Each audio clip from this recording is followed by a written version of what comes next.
நேரம் கடந்து போகிறோம். யாக்கோபு 1ஆம் அதிகாரம்.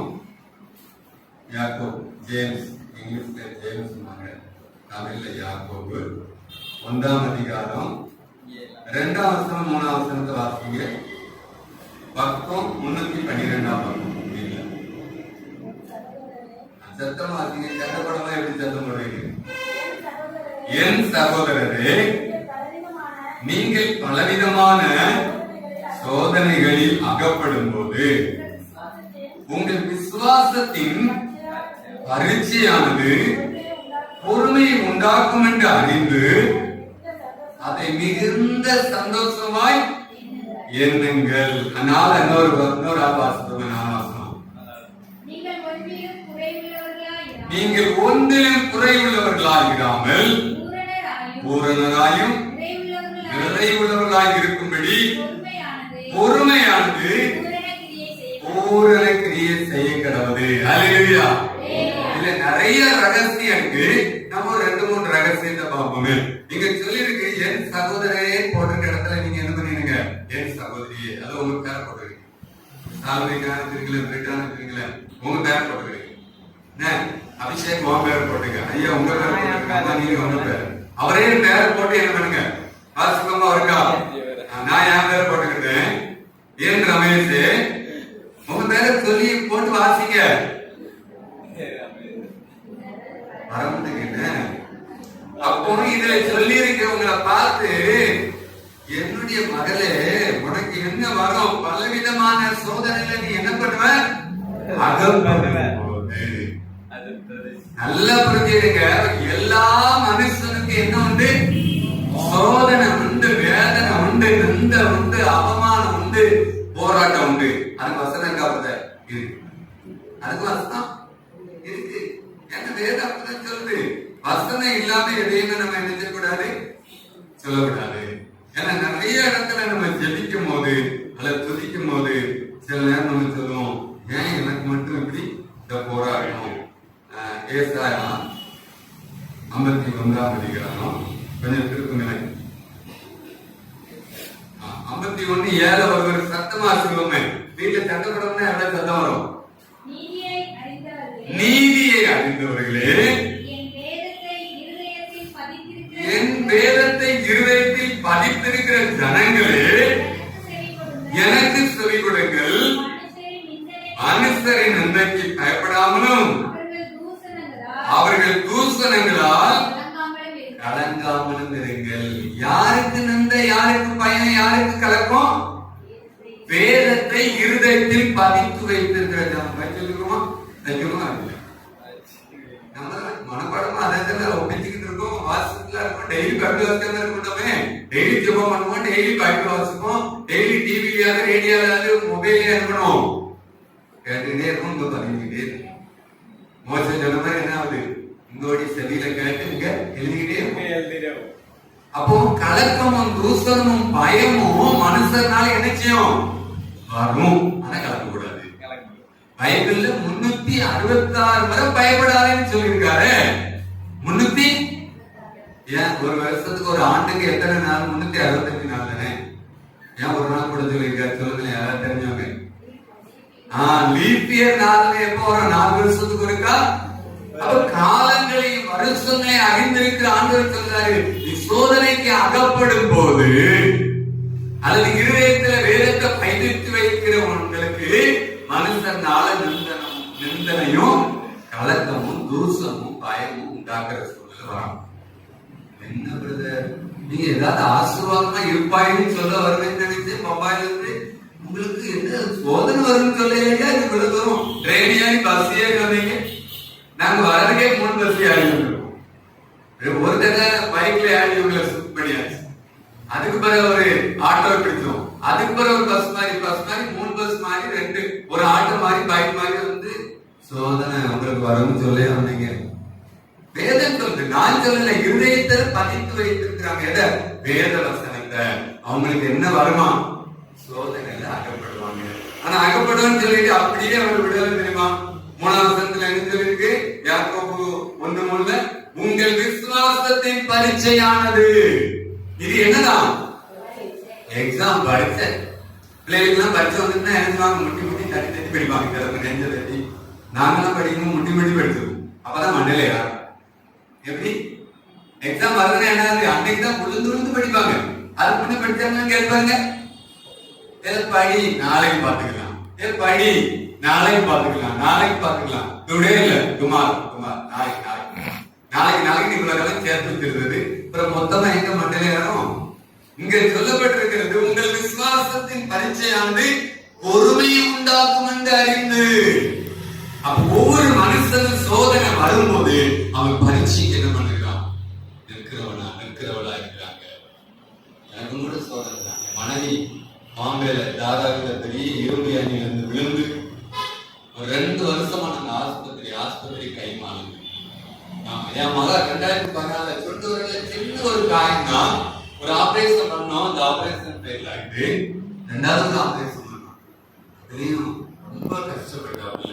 நிறைய காலத்துல கையில இருக்க நகையெல்லாம் நாங்க அடைவச்சு எடுத்து கொடுத்துட்டோம் மனைவிக்கு, என் மகளுக்கு. அதுக்கு பிற்பாடு இப்போ போன கடந்த 1.5-2 மாசம் நான் பெங்களூர் இருக்கும்போது அவன் திடீர்னு என்ன பண்ணிட்டு ஆன்லைன் கிளாஸ்ல உட்கார்ந்து அப்படியே அதுல எப்படியோ கேட்க போய் அவனும் விழுந்து ரொம்ப புரிந்து கஷ்டப்பட்டு ஆஸ்பத்திரி ஜெப வீடுன்னு அனுப்பி. அப்ப பாருங்க, இப்படிப்பட்ட சோதனைகள், நிந்தைகள், நெருக்கங்கள் வரும்போது உடனே ஊழியத்தையே விட்டுட்டு போற மாதிரி சில நேரம் வருது சூழ்நிலை. உங்களுக்கு சொல்லணும் தெரியுமா, எனக்கு மட்டும்தான் எனக்கு எல்லாம் வருது அப்படின்னு நம்ம சொல்லும் போதே அழுவோம். அறியாம விரும்பி சொல்றோம். ஆனா வேதம் சொல்லுது, உங்கள் முகங்களிலிருந்து வடிகிற கண்ணீரை துடைக்கிற ஆண்டவர் உங்க கூட இருக்கார். ஏசாயா 25:8 மரணத்தை ஜெயமாய் விழுங்கின ஆண்டவரா உங்கள் முகங்களிலிருந்து வடிகிற கண்ணீரை துடைப்பது மாத்திரம் இல்ல, கீழே சொல்றாரு உங்க நிந்தைகளை பூமியிலே இல்லாதபடி நீக்கி போடுவாரா. அப்படிதான் சொல்லியிருக்கு. ஏசாயா 25:8 வாசிங்களேன். யார் இயேசு கிறிஸ்து மரணத்தை ஜெயமாய் விழுங்குவார்.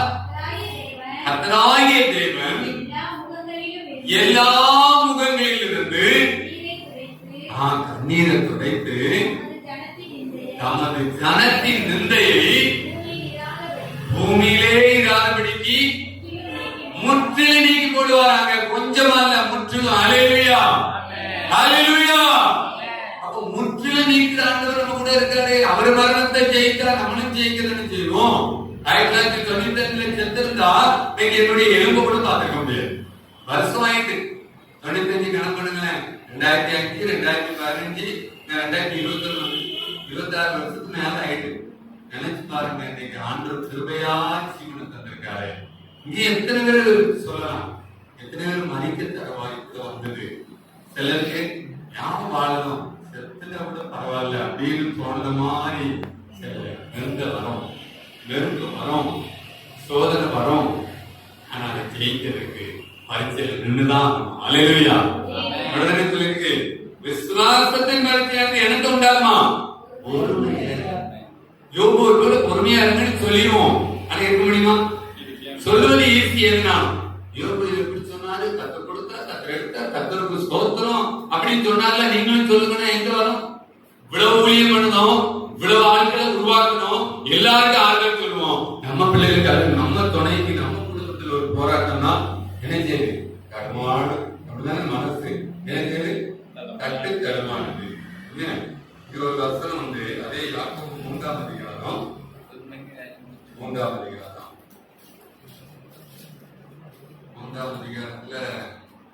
13 வாசிங்களேன். 13 இல்ல 3ல 13 வாசிங்க.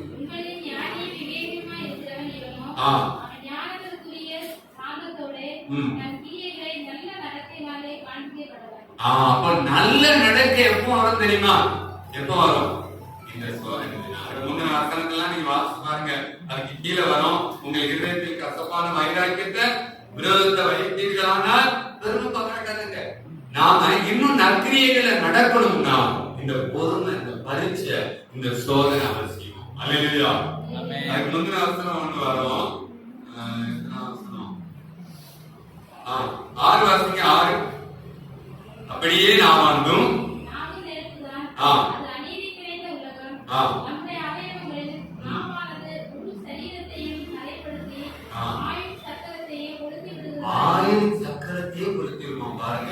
இந்த நாவும் சில பெருமையா பேசணும். அவங்க யார் தெரியுமா, எங்க குடும்பம் எப்படி, எங்க சமந்தார் எப்படி அப்படின்னு சில பந்தா பேசுவோம். ஆனா சோதனை வரும்போது தட்டு தர்மாடி படாது. பேச்சுல பந்தா இருக்கும். சிலர் பாத்தீங்கன்னா எனக்கு அவரை தெரியும் எவரை தெரியுமாங்க, அங்க போய் நிக்கும் போது அந்த பலவீனம் யார தெரிஞ்சாலும் அந்த சோதனையை நம்ம தான் வரணும். பெருமையானது பேசும், ஆனா பொறுமையானது பேசாது. என்னைக்கு அந்த பெருமை நம்ம விட்டு ஏற்படுத்தினா இந்த சோதனைக்கு பிற்பாடு. தலைமைக்கர் சொன்னாங்க பார்த்தீங்களா, 9 வருஷம் குழந்தை இல்லாம இருந்தாங்க. சாம ஆண்டவர் கொடுத்த ஈவு எத்தனையோ நாங்க ஜெபம் பண்ணியிருக்கோம். ஆனா அவங்ககிட்ட ஒரு விசுவாசம் வந்து, நான் ஆராதிக்கிற தேவன் எனக்கு எப்படியும் ஆண்டூர் பகுதியில பாம்பேல இருக்கும்போது அடிக்கடி அவங்க போய் சந்திப்போம். அங்கேயும் ஜெபக்குள்ள நடத்தணும். தம்பூர்லாம் வாங்கி வச்சு நல்லா அவங்க ஒரு கூட்டத்துக்கு எப்பவுமே சாப்பாடு கொடுத்து அவங்கள வெளியெல்லாம் ஊழியக்காரங்களை கூப்பிட்டு சந்தோஷமா அவங்களை அனுப்பி விடுவாங்க. அன்னைக்கு அந்த நடத்தின கூட்டம் அங்க இருந்து பாம்பேல இருந்து, ஐயோ நான் மஞ்சு வேலைக்கு போறேன், கருவ பக்கத்துல ஒரு இடம் வேற வாங்கிருக்கோம், அங்க போய் நாங்க என்ன பண்ண போறோம், தொழில் ஆரம்பிக்க போறோம். எல்லாரும் பயங்காட்டி விட்டாங்க. அங்க என்ன ஓட போகுது, அது காடு, ஒரு ஆளு நான்காத இடம் அப்படின்னு சொல்லி எல்லாம் பயங்காட்டாங்க. நான் ஒன்னே சொன்னேன், சாதனை கேட்டேன், நீங்க போங்க, நீங்க போவோம், அங்க பாருங்க பக்கத்துல வீடு இருக்காது, அந்த வீடு வரும். அடுத்து ரோடு இப்போதைக்கு 2 பஸ் போற மாதிரிதான் இருக்கு. இப்ப போர்வே ஆயிடும் கேள்விப்பட்டு. இப்ப என்ன ஆயிடுது, இது போர்வே வேலை இருக்கு. இப்ப எவ்வளவு வண்டி போகுது தெரியுங்களா? இந்த வாகனம்னா செல்வராஜன் போய் சந்திச்சுட்டு தான் போகுது, தலைமைக்கு தாண்டி தான் போகுது. ஏன்னா திடீர்னு அவங்க ரிப்பேரான உடனே போன் அடிக்காங்க, ஹலோ சாம் தெரிஞ்சு அப்படியா அடிச்சுட்டு எழுதிடுறாங்க கேட்டாங்க. அப்ப சோதனை அன்னைக்கு இருந்து இடம் மாறும் போது, அல்லது ஒருத்தருக்கு பலவீனம் வரும்போது சோதனை, அல்லது வீட்டுல ஒரு இழப்பு வரும்போது சோதனை, அல்லது ஒரு வியாதி வரும்போது, அப்படியே கடன்கள் வரும்போது ஒரு வேதனை சோதனை, அப்படியே நம்ம நினைச்சது பரிச்சையில பொறுமையை உண்டாக்குது. எல்லாருமே வாழ்க்கையில சோதனை வந்துங்க. கடந்த நாட்கள்ல அம்பானி 127,000 கோடிக்கு என்ன கட்டிருக்கான், 27 மாடி போட்டு கட்டிருக்கான். எத்தனை மாடி? 27 மாடி போட்டு. ஒவ்வொரு மாடியிலையும் எல்லாம் இருப்பாங்க. ஒரு மாடியில ஃபுல்லா குளிக்கதா இருக்கும், ஒரு மாடியில எல்லாம் சாப்பிட்டே இருந்ததா இருக்கும். இன்னொரு 27வது மாடியில என்ன இருக்குமா, 5 ஹெலிகாப்டர் வந்து இறக்கி போலாமா, ஹெலிகாப்டரே வந்து இறங்கி போலாமா. அப்ப 127,000 கோடி இதெல்லாம் அம்பானி குடும்பம் கட்டியிருக்கு. ஆனா எல்லாரும் என்ன பண்ணாங்க, தங்கள் கேமரா எடுத்து ஒரு அவர்கிட்ட போய் பேட்டி காண போனாங்க. பேட்டி காண போனாங்க. அம்பானி என்ன சொன்னாங்க தெரியுமா, சொன்னா ஒரே ஒரு காரியமா சொன்னாரா, எனக்காக நீ ஜெபம் பண்ணுங்க, எனக்காக நீங்க பூஜை பண்ணுங்க, எனக்காக நீங்க தூபம் பண்ணுங்க. எல்லா வார்த்தைக்காரனும் வந்திருப்பாங்களா? ஆனா கேமரா எல்லாரும் என்ன பண்ணி அணைச்சிட்டு இருக்கு. கேமரா அணைச்சிட்டு ஒரு ரூமுக்கு போயிருந்தாராம். எனக்கு படுத்தா தூக்கம் யாருக்கு, அம்பானிக்கு தூக்கம் வர மாட்டேங்க. ஆமா, நம்ம இந்த கட்டாந்தரையில எறும்பு கடிச்சாலும் படுத்துட்டு போன பாரு, பாம்பு கூட மேலே இருக்கும் எல்லாம். உண்மைதானே? நினைச்சு பாருங்க, பணம் இருக்கு, செல்வாக்கு இருக்கு, எல்லாம் இருக்கு, ஆனா என்ன வரல, தூக்கம் இல்லையா? கன்னியாகுமரி மாவட்டத்துல யாரு அடிச்சு உடைச்சாங்க, கிறிஸ்துவ சர்ச்சை நம்ம 3 ஆண்டுக்கு 2 வருஷம் கூடுதல் இருக்கு. இப்ப என்ன பண்றாங்க, எல்லாமோ பேசுறாங்க, எல்லாமோ சொன்னாங்க. இன்னைக்கு கிறிஸ்தவங்க ஜெபம் பண்ணி அவங்களுக்கு நல்லா இருக்கு. எந்த ஒரு ஊழியக்காரன் இல்ல, ஒரு விசுவாசி ஜெபம் பண்ணா கூட கர்த்தர் விடுதலை கொடுப்பாரு.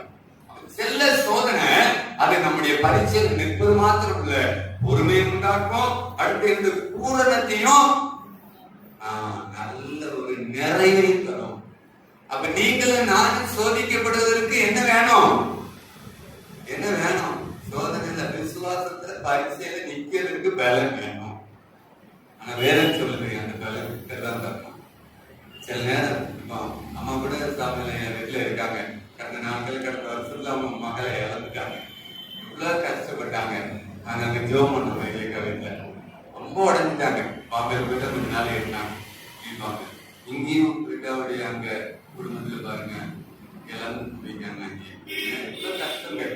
எல்லா வீட்லயும் ஏதாவது ஒரு போராட்டம் இருக்கதான் செய்யுது, இருக்கதான் செய்யுது. நெருக்கடி அப்படியே நம்மள தூக்கி எரிந்த மாதிரி சில சம்பவம் நடக்கு.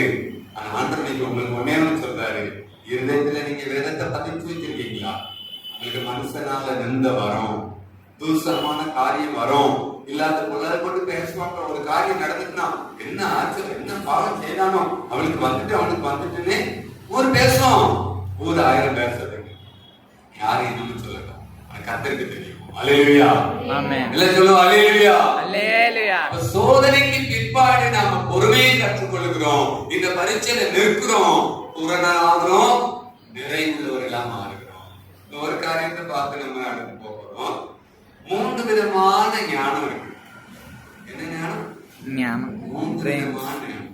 அதுல எந்த ஞானத்தை பெற்றா நமக்கு பொறுமை வரும் அதை மட்டும் பார்க்க போறோம். நீங்க வாசிக்கலாம். எந்த ஞானத்தை பெறக்கூடாது, எந்த ஞானத்தை பெறணும். முதலாவது எந்த ஞானத்தை பெறக்கூடாதுன்னு பார்க்க போறோம். அதே யாக்கோபு 3ஆம் அதிகாரம் 15ஆம் 16 வாசிங்க. இப்படிப்பட்ட ஞானம் பரத்திலிருந்து இறங்கி வருகிற ஞானமாய் இராமல் லௌகீக சம்பந்தமானதும் ஜென்ம சுபாவத்துக்குரியதும் வியாய்த்தனத்துக்கு அடுத்ததுமாய் இருக்கிறது. வைராக்கியமும்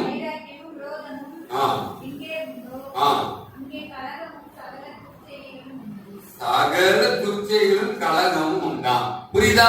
இந்த ஞானத்தை நம்ம பெற்றுக்கிட்டா நம்ம பலன் கொள்ள முடியாது. இது என்ன ஞானம்? வியாய்த்தனத்துக்கு அடுத்தது. அப்படிதானே நல்ல படுது பாருங்க. இப்படிப்பட்ட ஞானம் பரத்திலிருந்து இறங்கி வரல. இது லௌகிக சம்பந்தமானது, ஜென்ம சுபாவத்துக்குரியது, வியாய்த்தனத்துக்கு அடுத்தது. அதான் 2 பேரும் இருக்கிறாங்க. பேசிட்டே போகும்போது 2 பேரும் ஊர் தெரியாது, ஆனா வழி போக்குறவாங்களா. வழியில பேசிட்டே இருக்கும்போது அந்த திடீர்னு என்ன ஊர் இன்னொரு வீடு, நீ ஊர் பேரு சொல்லாமலே வாரையே அப்படின்னு பேசிட்டே போகும்போது எங்க ஊர் பேரு சாத்தான்குளம் அப்படின்னா, சாத்தான்குளம் என்னப்பா பேர் வச்சிருக்காங்க? எங்க கிறிஸ்தவத்துல அப்படின்னா வரா தெரியுமா? சாத்தான்குளம், அந்த குளம் வச்சிருக்கீங்க. எங்க ஊர் சைடு அப்படிதான்ப்பா பேரு. சரி, நீ இவ்வளவு வாய் பேசி தெரியலையே, உங்க ஊர் என்ன ஊர்? எங்க ஊர் பேய்க்கிறோம். பரவாயில்லப்பா, நான் சொன்னதோட உங்க குளம் ரொம்ப மோசமான சுத்தமா இருக்கு. அப்ப பாருங்க, அன்னைக்கு சிலர் சொல்லாம தெரியுமா, தான் கண்ணில் இருக்கிறத எடுக்காம பிறர் கண்ணை நோண்டுது. அவங்களுக்கு இப்படி, இவங்களுக்கு அது இப்படி, இது நடந்தது. இங்க சொல்லிருக்கு லௌகிக சம்பந்தமானதும் பேய்த்தனத்துக்கு அடுத்தது என்னன்னா அது எப்படி இருக்கா? அது வைராக்கியம், ரோகம் எங்க உண்டோ அங்க சகல என்னது கலகமும் துர்ச்செயல்களும் உண்டு. செத்தா அவன் வீட்டுக்கு போகணும். செத்தப்ப எங்க தூக்கில வருவாங்க. சர்ச்சைக்கு போறதா இருந்தா சர்ச்சில் போய் ஒரு என்ன பண்ணுவாங்க, நம்ம ஃபாதர் ஒரு சில போட்டு இதா குமார் பரிசுதாரன்னு அனுப்பிவிடுவார். சில ஆளுக்கு பாருங்க வைராக்கியம், செத்தால் அவன் வீட்டுக்கு மட்டும் கால வைக்கணும். இப்படி வைராக்கியம் தான் நமக்குள்ள என்ன வராது, சோதனையில பலன் கொள்ள முடியாது. ஆனா வேதம் தெளிவா சொல்லுது, துர்ச்சியை கலக்கம் தான் இது பிசாசு தேய்த்து இருக்கிறது. அது ஜென்ம சுபாவத்துக்குரியது. இது நம்முடைய சொந்த முயற்சியில. நான் எவ்வளவு படிச்சிருக்கேன் தெரியுமா? யாரும் எப்படி தெரியுமா? ஏப்பா எங்க வீட பாருங்க, எங்க குடும்பம் கோத்திரம்னு சொல்லலாம்ல, ஒரு கோத்திரம் அங்க செல்லுமா? இதெல்லாம் துரிச்சே, இதெல்லாம் கலவம், இதெல்லாம் என்னது? மண்ணு, பணமோ பதவியோ பட்டமோ அம்பாதிக்கு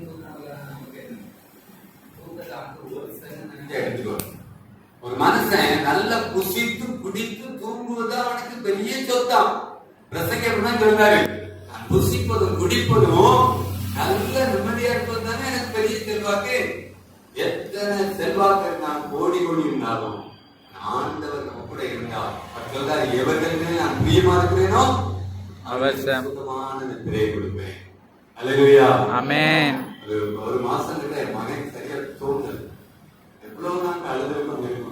எத்தனை நாள் நான் மகன் கைப்பிடிச்சு ஏங்க அழுவோம். தூங்க மாட்டான். அவனை தூங்க வைக்கிறதுக்குள்ள எங்களை அடாப்படுத்திடும். ஏன்னா அவனுக்குள்ள அவ்வளவு போராட்டம் அவனுக்கு.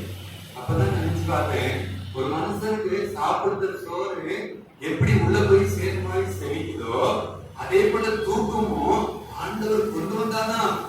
எத்தனை மாத்திரை போட்டு தூங்குவாங்க, அது நிரந்தரமான தூக்கம். நிறைய பேர் நம்ம நினைக்க, எனக்கு கார் இல்ல, பங்களா இல்ல, எனக்கு அம்மா சொத்து பத்து இல்ல, சொந்த இடம் இல்ல, அல்லது எங்க பிள்ளைகள் நல்ல வேலையில இல்லைன்னு நினைக்கும். பரவாயில்லைங்க, இல்லைன்னு கூட பரவாயில்ல.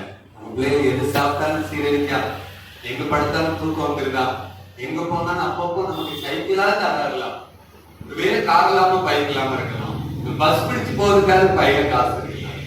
நான் இப்ப அந்த இடத்துல பெரிய இருக்காரு சில காரியங்களை கொண்டு எல்லாத்தையும் கொடுத்தாச்சு. வரும்போது என் சில்லறையெல்லாம் எண்ணி பார்க்க பஸ்க்கு 3 பேர்ல வரும், ஒரு ஆள்லாம் வந்துடலாம், குறைஞ்சிது. உடனே எங்க அக்கா முதலுக்கு பாம்பைக்கு போன் போட்டு தப்பி பார்த்துட்டே இருந்தாங்க. பார்த்தேன் அங்கேயுமே இருக்கிறாரு. ஏன்னா இந்த 40 ரூபா தான் எங்களுக்கு எப்படி இங்க வரதுக்கு 48 50 ரூபா ஆகும். 16 ரூபாய் டிக்கெட் முன்னேறி பள்ளத்துல இறங்கணும். அவங்க ஆரம்பத்துல நிக்க முடியாங்க. அப்பதான் நினைச்சேன் 16 ரூபாய் 40 8 ரூபா குறைஞ்சிட்டா கண்டக்டர் கடமை சொல்ல முடியும். நாளைக்கு யாருன்னு உடனே அக்கா மக போட்டா பைசா கொஞ்சம் எடுத்தேன். இந்த பணம் எப்படியோ மணி இது பண்ணுவாங்களா அவனுக்கு போய் எடுத்து அது 10 ரூபா கூலி 2 ரூபாய் எடுத்துட்டு தான் எடுத்து வந்தேன். பாருங்க நம்ம கையில இல்லைன்னா கூட சில நேரம் அப்பப்போ யாருக்கும் தான் தருவார். இதெல்லாம் சோதனை நினைக்க கூடாது. இந்த சோதனையில நமக்கு என்ன வருது?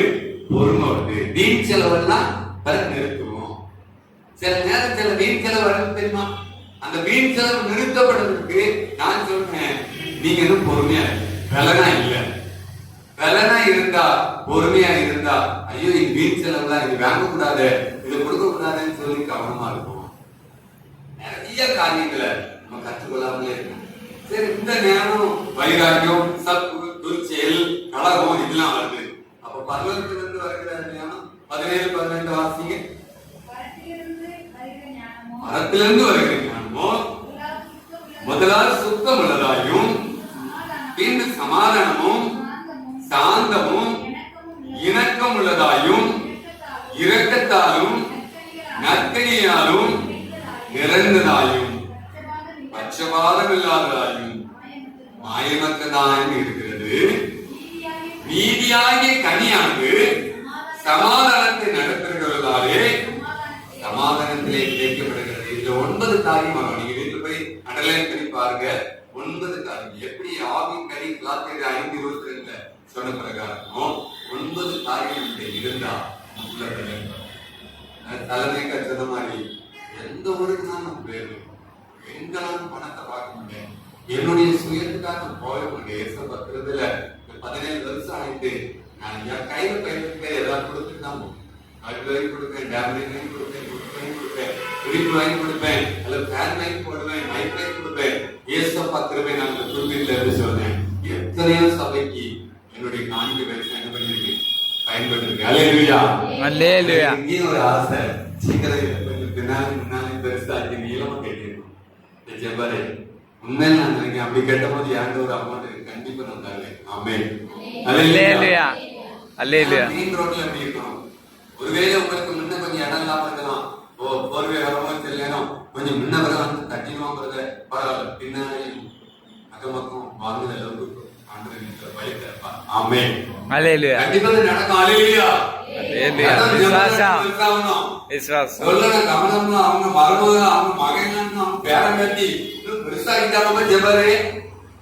அப்படி சொல்லுற அளவுக்கு கர்த்தர் என்ன பண்ணுவாரு? ஜெபரே விசாலமாக்குவார். ஆமென் அல்லேலூயா. எங்க ஆண்டர்சன் அங்க இருக்காங்க, அவங்களே சொல்லுவாங்க ஜெபரே பெருசாக்குன்னா ஆண்டிக்கு தங்கச்சி ஏன்ட கொஞ்சம் வேண்டிட்டு போவாங்க. நம்ம மக்கள்லாம் உண்மையிலே சொல்வேன், நம்ம திருநெல்வேலி மக்கள் கொடுத்ததுல ஆனா அது உண்மையானது கொடுத்தோம்னா போகலப்பா. தயவு செய்து உங்க வாழ்க்கையில நீங்க ஜெபரை கட்டணும், ஒரு ஆலையை கட்டணும், அல்லது ஒரு ஃபேன் மைக் போடணும், குறிப்பிட்ட வரைக்கும் வைக்கணும், மைக் வேணும்னு சொல்லி யாரு கேட்டாலும் ஜெபம் பண்ணிட்டு கொடுவேன். அவன் தப்பா கேட்டா வந்து பாத்துக்கல. எனக்குலாம் ஒரு ஆசை, இந்த இடத்துல என்ன பண்ணணும், கூட்டம் பெரிய கூட்டம் வரணும். இந்த ரோட்ல போற வரவங்கலாம் அங்க வந்து இறங்கி ஜோம் எடுப்போம். இந்து மக்கள் நீ ஜோம் பண்ணுங்க. பின்னால ஒரு ஐயா இருக்காங்க, போலீஸ்கார் மாதிரியே இருக்காங்க, பெரிய ஏட்டு எஸ்ஏ மாதிரியே போலீஸ்காரங்களும் அலையா அவங்கெல்லாம் நமக்கு சப்போர்ட்டா இருப்பாங்க. நம்ம வீட்டிலே பார்த்தா எனக்கு ரொம்ப சந்தோஷம். நம்ம டிபார்ட்மெண்ட்ல ஒரு ஆள் இருக்காங்க, ஏன்னா நமக்கு அவங்க எல்லாம் ரொம்ப ஹெல்ப்பா இருப்பாங்க. நாளைக்கு ஏதாவது ஒரு ஜெபால நடக்கும், ஒரு பிரச்சனைனாலும் நமக்கு வந்து நினைச்சுவாங்க, உதவி செய்வாங்க. கண்டிப்பா பணம் கொடுத்தது மட்டும் உதவி இல்லை, நிறைய உதவி காரியங்களை உதாரணமா நீட்டக்கூடிய ஜனங்கள் இருக்காங்க. அதனால நம்மகிட்ட ஒன்னே ஒன்றுதான் சொல்லுவாங்க, உங்களுக்கு வருகிற சோதனையில எத்தனை காரியத்தை பெற்றுடுவீங்க? முதல்ல என்னது?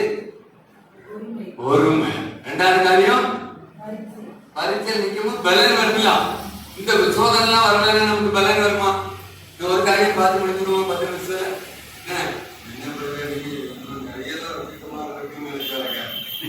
சீக்கிரம் முடிச்சிருக்கேன். யாக்கோபு 5ஆம் அதிகாரம் 11ஆம் வசனத்தை வாசிங்க. யாக்கோபு 5:11 3:16 5:16 இதோ ஆமென்.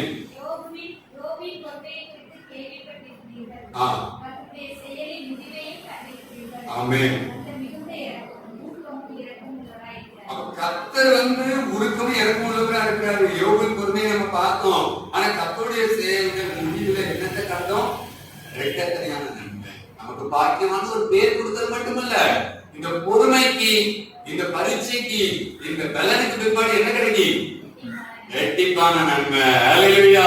ஆமென். அப்ப பொறுமையா இருக்கிறவங்க என்னத்தை பெறுவாங்க? இரட்டிப்பான நன்மை. ஹல்லேலூயா. ஹல்லேலூயா. ஹல்லேலூயா. ஹல்லேலூயா. நல்ல துதிக்க துதிக்க துதிக்க பாட பாட சோதனையில நிக்கதான் நமக்கு என்ன கிடைக்கும்? இரட்டிப்பான நன்மை. இரட்டிப்பான நன்மை தருவேன். எனக்கு இன்றைக்கே தருவேன் போர்டுல பார்த்தோன்னு கிடைச்சிடாது. வீட்டுல அங்கங்க போர்ட மாற்றி வச்சோன்னே எனக்கு வருஷம் வாக்குத்தத்தை கொடுத்துட்டாரு போறாரு அப்படிதான் நம்ம நினைத்தோம். அதெல்லாம் கிடைக்காது. அது கேட்க பரீட்சை வரும்போது என்ன செய்யணும்? நிக்கணும். பரீட்சையில நிக்கவே முடியல. ரொம்ப கஷ்டமா இருக்கு. உடனே எப்படி சொல்லும்? ரொம்ப கஷ்டமா இருக்கு. ஒரு எடுத்துக்காட்டுக்கு ஒருத்தர் சொன்னா அவங்களுக்கு புரியுமோ? நம்ம பகுதியில வசனையா உயிர் செய்கிற அருமையான யாரு? போராட்டத்துல பாத்திருக்கீங்களா? ஏகப்பட்ட போராட்டங்கள். கூட இருக்கிற குடும்பத்தால் தான் போறாங்க. யாரு? அதனால மோகன் அவங்களுடைய கூட பிறந்த தங்கச்சி, தங்கச்சியுடைய மாப்பிள்ளை தான் யாரு? காட் ஸ்ப்ரேயா? என்ன பிரேயோ? ஏதோ பிரேயா அங்க அடிச்சுட்டு இருக்காரு. யார? அண்ணன் வந்து ஒண்ணு நான் சொல்லி மோகன் எவ்வளவு அவங்களுக்கு வேதனை தெரியுமா? எவ்வளவு கஷ்டம் தெரியுமா? ஒரு பக்கம் செல்லக்கூடிய கரகை எழுதி பத்திரிகைகள் அனுப்புறான், இன்னொரு பக்கம் வீடியோ போட்டு இவர் அனுப்புறாரு. இப்படி சுத்தி அவருக்கு என்னது? சோதிக்கிற மாதிரி பாடு, இந்த அவமானம் இல்லாத பழி. ஆனா அண்ணன் ஒன்னே தான் சொன்னாங்க, என்ன? பொறுமை இல்லை அல்லது என் சோதனை இல்லை, நான் பரீட்சையில நிக்கலையா வெள்ளம் கொண்டு எழுதிருவானா என் மகன் சொல்லி ஆண்டு பரீட்சையில நினைச்சுட்டாங்க. அலசி ஆராய்றாரு. அதுக்கு பிற்பாடுதான் நீங்க ஊழியம் வளர்ந்துருக்கு. லாக்டவுனுக்கு பிற அண்ணனுடைய ஊழியம் கோடிக்கணக்கான பேருக்கு பிரயோஜனமாக இருக்கு. அதுக்கு முன்ன லட்சக்கணக்கான பேர் தான், அதுக்கு முன்பதாக நூற்றுக்கணக்கான ஆயிரக்கணக்கான பேர் தான். இன்னைக்கு இந்த போராட்டத்துக்கு பிற வளர்ந்தவனை யாருமே தட்ட முடியாது. அப்படி ஆண்டவர் உயர்த்தியாருன்னா யாரும் தட்ட முடியுமா? இல்ல. இன்னொன்னு, காய்க்கிற மரத்துக்கு நம்ம கிராமத்துல பழமொழி சொல்லுவாங்க, கல்லடி உண்டு செருப்படி கூட உண்டு. காலப்படத்தை செருப்பு வச்சு எரியும். ஒரு மாங்காய் கிடக்கு கொய்யாக்கா, ஹரி முருங்கைக்காவே செருப்பு வச்சு எரிந்தாங்க. ரோட்ல போகும்போது நீளமும் முருங்கைக்காய் கிடக்கா, செருப்பு வச்சு எரிந்தான், கல்ல வச்சு எரிந்தான், கப்ப வச்சு எரிந்தான். ஒண்ணு எரியலாம், மரத்தை கோப்பையில வச்சு குடிக்கிட்டு போயிருந்தாங்க. அப்ப காய்க்கிற மரத்துக்கு என்ன உண்டு? கல்லறி உண்டு, கண்ணடி உண்டு, எல்லா சோதனையும் வரும். நான் சொல்லுவேன், இந்த சோதனைக்கு பிற்பாடு என் மகனை ஊழியத்துக்கு கொண்டு வர 8 வரை கொஞ்சம் ஊழியத்துக்கு வந்துட்டு இருந்தா, இந்த 8 ஆண்டு டீனேஜ் வரும் தெரியுமா? இப்ப டீனேஜ் 13 14 டீனேஜ் வந்து 1 வருஷம் ஆயிட்டு, 2 வருஷம் ஆயிட்டு. டீனேஜ் வரும் என்ன சும்மா இருந்தேன். அடைந்தது அப்பா வந்து அவங்க ஹஸ்பண்ட் போராடுவாருங்கிறது. ஆமா, அது வரை அப்பான்னு இருந்ததுல என்ன சொல்லும், ஹஸ்பண்ட் என்னது குறுக்கு வரக்கூடாதுன்னு சொல்லி வைங்க. ஏன்னா அவரு தான் சப்பாத்தி பண்ணி வேற திண்ணி கஷ்டப்பட்டு போடுவாரு. அப்படி கொஞ்சம் இப்ப 16 வயசுல அங்க பிடிச்சிட்டாரு. நம்ம முழக்கால் போடுறது விடுவாரு. பிள்ளைல 2 பிள்ளைங்க பாருங்க. அன்னைக்கெல்லாம் 9 பிள்ளைங்க இருக்கு. நான் 7வது பிறந்தது. 3/4 டஜன் 1 டஜன் 2 டஜன் தான். ஆமா, வாங்க எல்லாம் ஜாந்த வரையெல்லாம் ஒரு 16 16 18 12 9 எங்க அப்பா கூட 8 பேரு. அப்பெல்லாம் அப்படி வேறு இருந்தாங்க. பெரிய குடும்பத்தை மாதிரி பொண்ணு எடுப்பாங்க. இப்ப யாரு? ஒரே இருந்தா ரொம்ப நல்லா இருந்தது. அங்கேயும் மாமியார் இருந்தா ரொம்ப நல்லதுங்க. மாமியை கலக்க வச்சுதான் கொல்லணும். அப்படிலாம் சொன்னாங்க. ஒத்தைக்கு ஒரு பையன் ஒத்துக்கு ஒரு பிள்ளை இருந்தா சொல்லுங்க. அதுவும் அந்த பிள்ளை ரொம்ப பேசக்கூடாது. அப்ப ஊமையதான் கிட்டாது. சொண்டுதான் ரத்தம் இருக்குமா, புரியலையோ? அதான் பழிச்சுட்டு இருக்கணுமா, புஸ்தகம் எல்லாம் கேட்டாங்க. நீங்க எல்லாம் எப்படிலாம் பொண்ணு பார்க்கறாங்க, மாப்பிள்ளை பார்க்கறாங்க. சோதனைக்கு கொஞ்சம் கூட நிக்கவே கூடாது. ஆமா, நீங்க கூட ஒருத்தர் வந்துட்டே இருக்காரு. அப்போ அதான் நீங்க ஊழியக்காரன் நிறைய இடத்துக்கு போறீங்களே, கன்னியாகுமரி ஹாஸ்பிட்டலாக போறீங்களே, என் மகனுக்கு ஒரு பொண்ணு இருந்தா பாருங்க. எப்படி பாக்குறதுன்னு நான் சொன்னேன். 5 காரியம் சொன்னாங்க. அது சொன்னதை இப்ப நினைச்ச சிரிப்பும் வருது. இப்படி கிறிஸ்தவ இருக்காங்கன்னு தோணுது. அவங்க என்ன சொல்லிட்டு மாமன் வந்து அவர் எப்படி கேட்காரு, அவர் பார்த்தீங்கன்னா காக்காம தான் இருக்காங்க பணம் நேரத்துல. ஆனா எப்படி சொல்ல தெரியுமா, சரி இதாவது எல்லாரும் கேட்கறதுக்கு சொல்லுங்க. ஆனா 2வது ஒரு காரியம் என்ன பாருங்க, 10ல 1 தரணும்ன்றது. 10ல 1 கேட்பாங்க. 10ல 1 ஒரு தசமா கேட்காரோ, 10ல 1 புரியல. அவர் 10 கோடி இருக்கா, 1 கோடி தரணும். நீ எங்க போய் பார்க்க ஏடிஎம் தான் உடைக்கணும் நினைக்கிட்டேன். மார்வாடி குடும்பத்தை தான் பார்க்கணும். அப்ப இன்னொரு 3வது காரியம் சொன்னாரு பாருங்க, கூட யாரும் தான் மொத்தமா கிடைக்காது. 10 பேர் பண்ணா மொத்தமா வீட்டுக்கலாம்டா. 4வது சொன்னது அது என்ன சொன்னாங்க, இப்ப தரதோட விடக்கூடாது, வந்துட்டே இருக்கணும். 5வது சொன்னது, அதாவது பரவாயில்ல எல்லாருக்கும் கேட்கலாம்.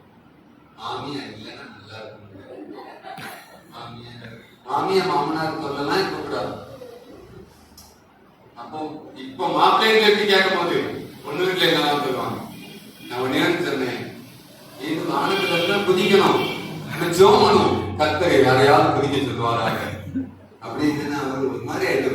ட்ரெயின்ல போகும்போது போக்குவரத்துல பேசுறாரு, பெங்களூர்ல இருந்து போகும்போது. அதனால சோதனைக்கு நிக்க கூடாது, பரீட்சையில் வரக்கூடாது, பொறுமையும் பலத்தையும் பெற்றுக் கொள்ளக்கூடாது. ரெட்டிப்பான நன்மை தருவாரு. ரெட்டிப்பான நன்மை கிடைக்குமா? கிடைக்கும்.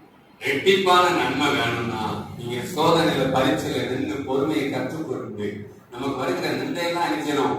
அங்கிட்ட கொடுத்து தூக்கி எரியிட்டு அவர்கிட்ட கொடுத்தோம் நம்ம எரிய முடியாது. ஒவ்வொரு பரிசுத்தவான்கள் வாழ்க்கையில என்ன வந்திருக்கு?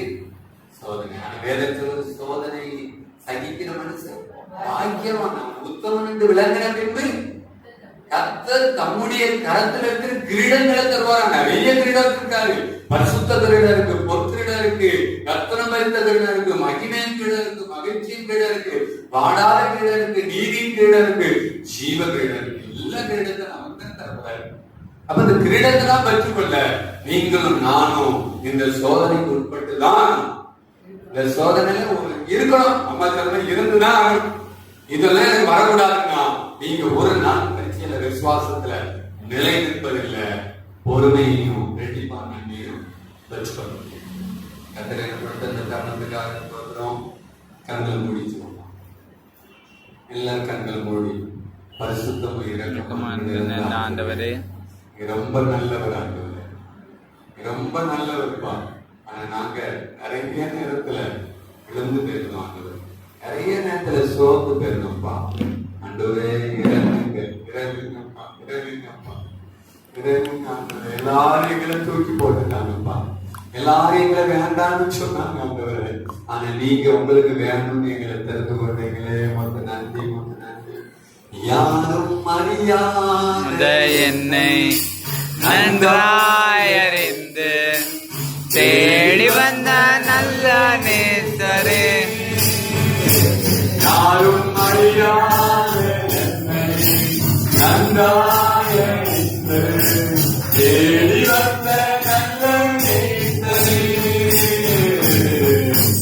அழகான கண்கள் என்னை கண்டதாலே முடிந்த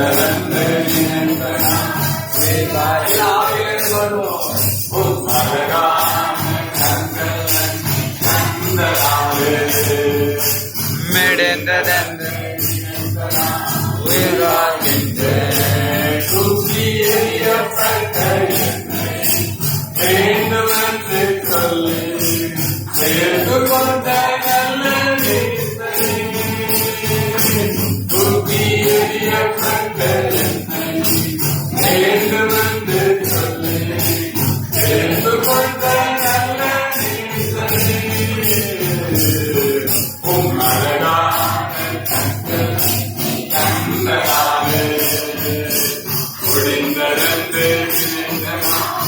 உயிர் வாழ்கின்றேன்.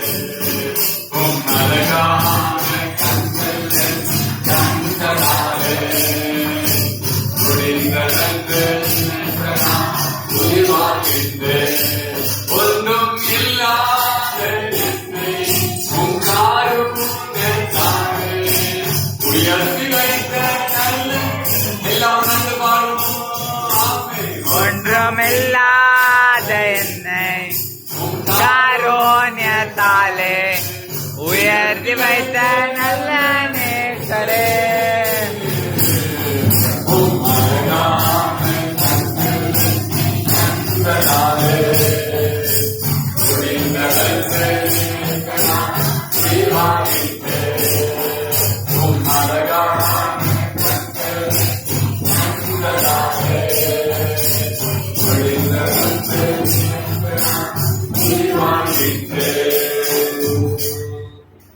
யாரை எங்களை அறிந்துவிட முடியாதுப்பா, யாரை புரிந்து கொள்ள முடியாது. படைத்த சிருஷ்டி கர்த்தா நீங்க தான்ப்பா.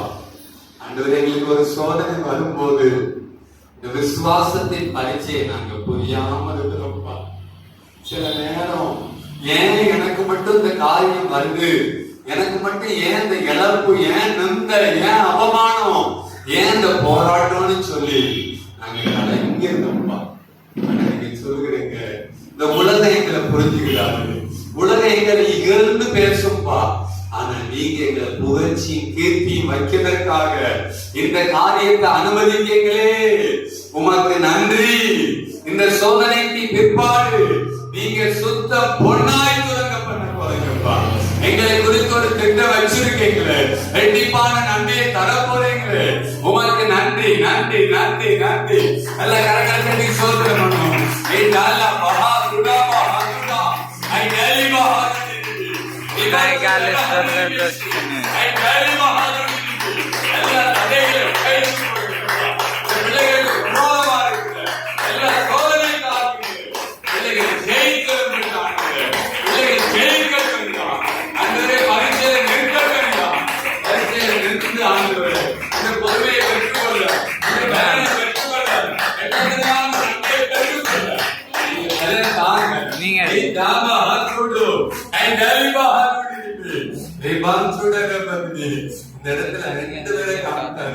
கடலோடு வந்திருக்கீங்க.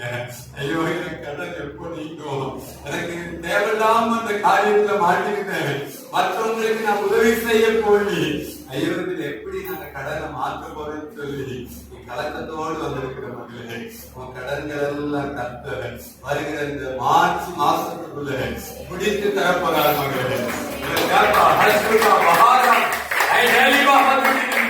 எல்லா கடன்களையும் மாற்றிக்கலாம். இன்னும் ஒப்புக்கொடுங்க. இவன் வலது கரத்தை உயர்த்தி அர்ப்பணி. உன் கண்களிலிருந்து கண்ணீர் வடிகிறது நான் கண்டேன் மகளே. உன் குடும்பத்துல ஏதோ வருமானம் இல்லாதபடி நீ தவிக்கிறபடி நான் வருமானத்தின் ஊற்றை திறந்து தருகிறேன். ஒரு நபரை குறித்து ஆண்டு சொல்றாரு, என் பிள்ளை காரியத்தை குறித்து ஐயோ யாருமே கணக்குல வைக்க மாட்டேங்காங்களே, எல்லாரும் தூக்கி திரிகிறாங்களே, என் பிள்ளைக்கு இந்த காரியத்துல விடுதலை கிடைக்குமான்னு சொல்லி நீ கலங்கி நிற்கிற மகளே, உன் பிள்ளை காரியத்தை நான் பார்த்துக் கொள்வேன், நான் பார்த்துக் கொள்வேன், நான் பார்த்துக் கொள்வேன். ஐயோ எனக்கு என் குடும்பத்திலிருந்து வர வேண்டிய சொத்து இருக்கு, அது எப்போ கிடைக்குன்னு சொல்லி எதிர்பார்த்து கொண்டு இருக்கிற மகளே, புது வருஷத்துல இதோ புது வருஷத்துல அந்த சொத்து காரியங்களை ஜூன் மாசத்துக்குள்ள நான் எழுத்து குத்த உனக்கு எழுதி தருவேன். உன்னுடைய பேர்ல, உன் பிள்ளைகள் பேர்ல